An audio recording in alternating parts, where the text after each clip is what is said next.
সালের ২৯ ডিসেম্বর জাতীয়তাবাদী জিয়া সৈনিক দলের ফরিদপুর জেলার ২১ সদস্য বিশিষ্ট আহ্বায়ক কমিটি গঠন করা হয়েছে।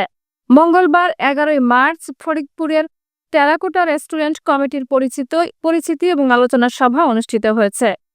কেন্দ্রীয় কমিটির সভাপতি মির্জা এন.এইচ. রুবেল ও সাধারণ সম্পাদক লায়ন মনসুর আহমেদ মুন্না এই কমিটি অনুমোদন করেন। কমিটিতে রফিক হামিদুল্লাহকে আহ্বায়ক এবং রইসুল ইসলামকে সদস্য সচিব হিসেবে নিযুক্ত করা হয়েছে। সভায় আহ্বায়ক রফিক হামিদুল জানান, জাতীয়তাবাদী জিয়া সৈনিক দলের কর্মী হতে পেরে আমরা গর্বিত। আমাদের লক্ষ্য দলের আদর্শ ও লক্ষ্য বাস্তবায়নে কাজ করা। সদস্য সচিব রইসুল ইসলাম বলেন, ফরিদপুর জেলায় দলের কার্যক্রম আরও গতিশীল করতে আমরা ঐক্যবদ্ধভাবে কাজ করব। সভায় উপস্থিত সকল সদস্য দলের প্রতি তাদের অঙ্গীকার পুনর্ব্যক্ত করেন এবং আমরা শক্তি, আমরা বল, আমরা জিয়ার সৈনিক দল, বাংলাদেশ জিন্দাবাদ স্লোগান দিয়ে তাদের সংকল্প প্রকাশ করেন।